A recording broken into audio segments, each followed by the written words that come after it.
তাহলে এখন আমরা শিখব সিন্স এর ব্যবহার। এটা একটু নন ইম্পর্টেন্ট, তারপরে কি জানার জন্য আমরা কি করব কি সিন্স এর ব্যবহার। তাহলে এক নম্বরটা হচ্ছে নির্দিষ্ট নির্দিষ্ট সময় থেকে বোঝাতে সিন্স বসে। নির্দিষ্ট সময় থেকে বোঝাতে কি বসে? সিন্স বসে। নির্দিষ্ট সময় থেকে বলতে কি বসে? সিন্স। আমরা একটা উদাহরণ দিই, he has been ill since Friday last. একটু খেয়াল করি, he has been ill since Friday last. ঠিক আছে, গত লাস্ট মানে কি গত শুক্রবার ধরে সে কি অসুস্থ। গত শুক্রবার ধরে সে কি অসুস্থ, তার মানে একটা নির্দিষ্ট সময়, মানে কি গত শুক্রবার। এই শুক্রবার হচ্ছে নির্দিষ্ট সময়। ঠিক আছে, তো শুক্রবার থেকে সে অসুস্থ, আর এই নির্দিষ্ট সময় বোঝাচ্ছে না, এটা শুক্রবার থেকে সে অসুস্থ। আমার ঘাড়ে একটু ব্যথা, সেজন্য কি করতে পারতেছি না, একটু কষ্ট করে বলে আপনারা শুনেন। তাহলে নির্দিষ্ট সময় এখানে কোনটা? ফ্রাইডে। ঠিক আছে, তাহলে গত ফ্রাইডে থেকে সে কি অসুস্থ, তাহলে নির্দিষ্ট সময় থেকে বোঝাতে, তাহলে কি শুক্রবার থেকে সে অসুস্থ বোঝানোর জন্য আমরা এখানে কি ব্যবহার করছি? সিন্স প্রিপোজিশন ব্যবহারটা করছি। তার মানে নির্দিষ্ট সময় থেকে বোঝাতে, নির্দিষ্ট সময় থেকে বোঝাতে মানে গত শুক্রবার হতে সে অসুস্থ।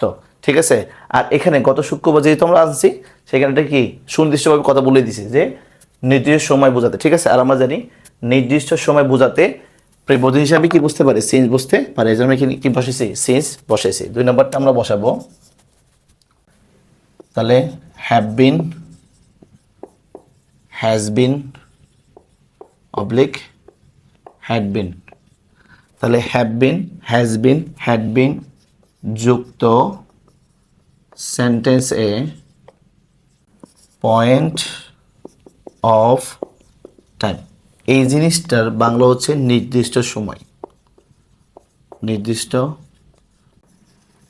থাকলে সিন্স বসে। লাইনটা একটু বলি আমি আরেকবার, have been, has been, had bin.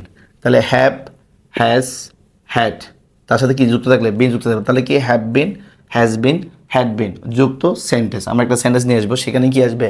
Have been, has বিন অথবা কি হ্যাড বিন থাকবে। ঠিক আছে, তাহলে have been, has been, had বিন। ঠিক আছে, তাহলে have been, has been, had been যুক্ত কোন জায়গায় কি আনি? একটা সেন্টেন্স আনি, সেই সেন্টেন্সে একটা কি থাকে? নির্দিষ্ট সময় বোঝায়। ঠিক আছে, তাহলে অবশ্যই সেখানে আমি কি আনতে হবে? সিন্স প্রিপোজিশনটা আনতে হবে। ঠিক আছে, তাহলে আমি একটা উদাহরণ দিই, জিনিসটা বুঝতে পারবো।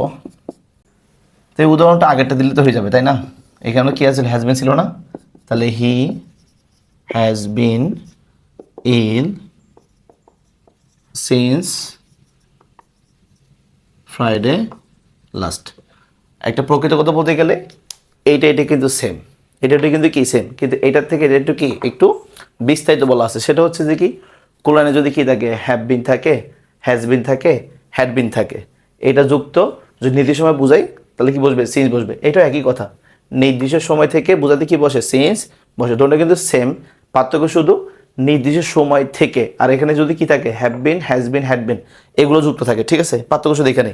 দুটোটা কি আমরা দিলাম, আপনারা কি করবো? দুটোটা কি করবেন? একটু বুঝে মুখস্থ করবেন, কেমন? এটা এখানে কি করলাম? শেষ করলাম।